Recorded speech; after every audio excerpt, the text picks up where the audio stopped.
আপনার ফ্রিজের গেট ঠিকমতো লাগে না, লাগানোর পর কিছু সময় পর আবার ফাঁকা হয়ে যায়, অনেক কষ্ট করে গেট লাগাতে হয়।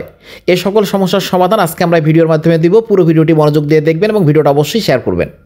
আপনারা অবশ্যই দেখেন, ভালো করে লক্ষ্য করুন, এই যে নিচে যে তালাটা রয়েছে, এই তালাটাতে গেটটা দেখেন যা বাড়ি খাচ্ছে, যে দাগ পড়ে গেছে, অর্থাৎ গেটটা নিচের দিকে ঝুলে পড়ছে। কারণ আপনারা তো গেটের পাশে অনেক ভারী কিছু রাখেন, যার জন্য ওয়েট বেড়ে যায় এবং নিচের দিকে ঝুলে পড়ে যায়। এবং এটি ঝুলে পড়ার কারণ হচ্ছে অতিরিক্ত ঘষা খায় হচ্ছে এই অসারগুলো। এই লকের উপরে দুইটা অসার দেওয়া থাকে, এই অসারগুলো ক্ষয় হয়ে যাওয়ার কারণে নিচের দিকে ঝুলে পড়ছে। দেখেন উপরে ফাঁকা হয়ে গেছে। এবং এই যে গ্যাসকিটটা দেখেন, গ্যাসকিটটা নিচে ঝুলে পড়ার কারণে যেখানে গ্যাসকিটটা লাগার কথা সেখানে না লেগে সেখানে কত নিচে লাগতেছে। ক্লিয়ার বুঝতেছেন তো কথাগুলো? এই যে দেখেন, এখন আপনাকে এই অসার এখানে সেটিং করতে হবে।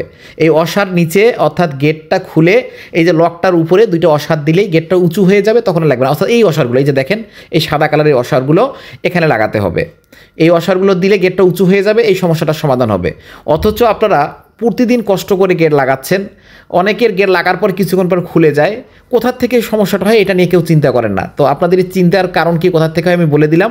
হ্যাঁ, আরেকটা কথা, আমরা কিন্তু আমাদের এই পেজের মাধ্যমে সারা বাংলাদেশেই এই প্রোডাক্টগুলো হোম ডেলিভারি করে থাকি। বিশেষ করে ব্লেন্ডার মেশিনের পার্টস, ব্লেন্ডার মেশিনের যাবতীয় যে পার্টসগুলো রয়েছে, ব্লেন্ডার মেশিনের বাটি ইত্যাদি ইলেকট্রনিক সামগ্রী, আমরা কিন্তু গ্যাসের চুলার পার্টস, রাইস কুকারের পার্টস আমরা হোম ডেলিভারি করি। স্ক্রিনে দেওয়া হোয়াটসঅ্যাপ নাম্বারে আপনি প্রয়োজন